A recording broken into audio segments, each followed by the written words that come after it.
सभी गुरु भाइयों को हरिहर स्वागत है। आप सबका हमारे YouTube चैनल पर आज चर्चा करते हैं हमारे गुरुदेव श्री संतोष भदौरिया जी के बचपन से लेकर करौली धाम आश्रम की स्थापना तक गुरुदेव का जीवन कैसा रहा और किस प्रकार करौली धाम आश्रम की स्थापना हुई। कानपुर में वर्ष 1964 को जन्म हुआ।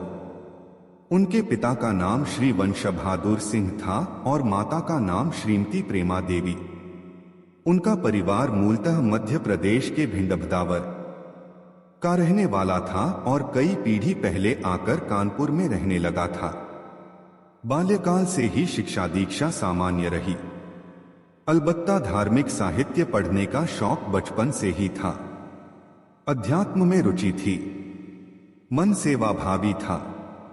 4-5 वर्ष की आयु से ही ध्यान की मुद्रा में बैठना, ध्यान करना अच्छा लगता था।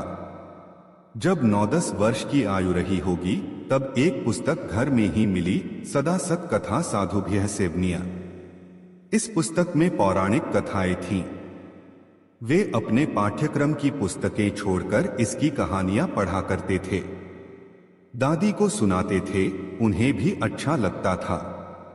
दादी श्रोता पौत्र वक्ता दोनों मस्त, किंतु पिता को लगता था कि स्कूली पढ़ाई नहीं हो रही तो वे उस पुस्तक को छुपा देते थे।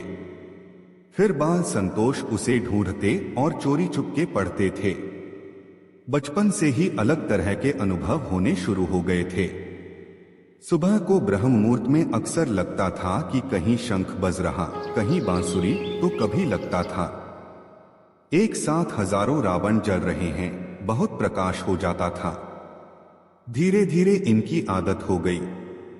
साधु संतों से मिलना, उनसे बातें करना अच्छा लगता था। इसलिए जल्द ही पहचान भी बनती रही, लेकिन वह पहचान ख्याति से ज्यादा कुख्याति वाली थी, जैसे कि विद्रोही युवाओं की होती है।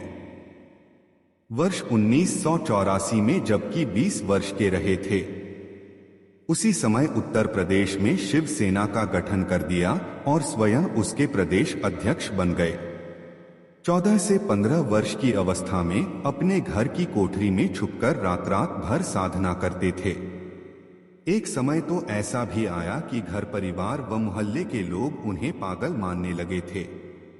आगे की चर्चा के लिए वीडियो को लाइक, शेयर और चैनल को सब्सक्राइब करें। तब तक के लिए सभी गुरु भाइयों को हरिहर।